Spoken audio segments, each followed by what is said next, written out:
Gotita de esperanza en medio de las tormentas. Reflexión diaria de Monseñor Marco Antonio Merchán Ladino, obispo de la diócesis de Vélez, para alimentar nuestro espíritu y animar nuestra confianza en Dios nuestro Señor.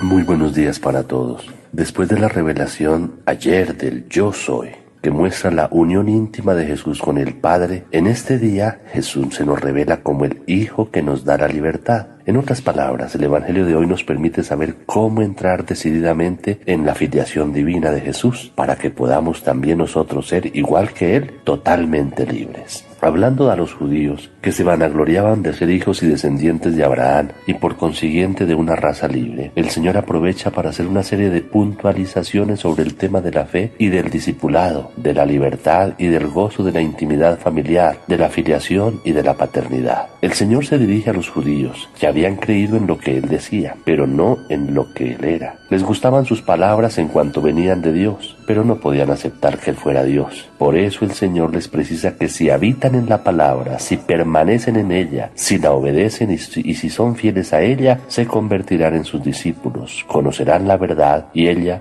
los hará libres. Esto es muy cierto, pues conocer, escuchar el mensaje de la palabra y asimilarlo es enterarnos de nuestra verdad de hijos, y quien es hijo de Dios es libre por esencia. En nuestro caso nos llamamos orgullosamente cristianos por cumplir con ciertas prescripciones externas, de la misma manera que los judíos se vanagloriaban de ser hijos de Abraham por ser fieles a las observancias de la ley, pero esto no basta para hacer de nosotros hijos de Dios e hijos de la Iglesia. Ser hijos significa ante todo ser libres, y esto solo es posible cuando sabemos renunciar a nosotros mismos para, en el amor, afirmar a Dios y a los hermanos. El pecado que nos hace esclavos es todo lo contrario, pues en él todo se refiere a uno mismo, afirmar el propio ego y colocarlo como el centro del universo, y es a esta esclavitud a la que se refiere el Señor. La verdadera libertad no es pertenecer a una raza, a una clase social, no es tener a Abraham como antepasado, sino ser como él, en comunión filial con Dios y confiado plenamente a sus promesas. El que comete pecado es esclavo del pecado y no permanece para siempre en la casa. Le puede pasar como al hijo mayor de la parábola del Padre misericordioso. Está en la casa del Padre, pero como esclavo, y no ve la hora de irse. El Hijo, en cambio, vive allí, porque esa es su casa, y dispone en ella como persona libre por siempre. Y la obra de hacernos libres la hace Jesús, el Hijo, y nos la ofrece como don, listo para ser acogido y acogerlo. Significa amarlo a Él y amar a los hermanos. Los judíos se enorgullecían de ser descendientes de Abraham, de ser libres, a pesar de estar bajo la dominación romana. Y sí, indudablemente eran descendientes, pero no hijos, pues no se comportaban como él.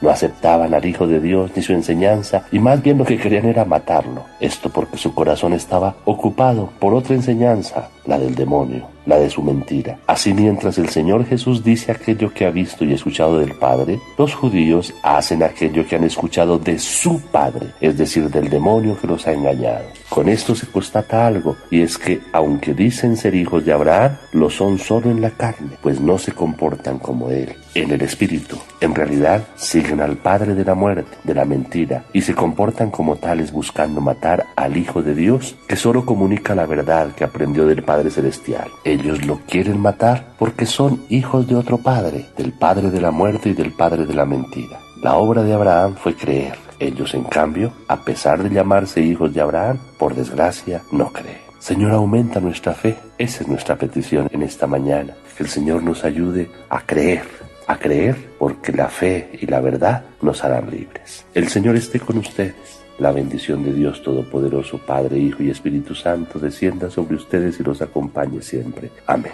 Un feliz día para todos.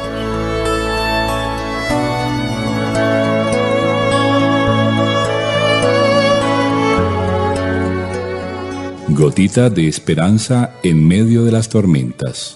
Reflexión diaria de Monseñor Marco Antonio Merchán Ladino, obispo de la diócesis de Vélez, para alimentar nuestro espíritu y animar nuestra confianza en Dios nuestro Señor.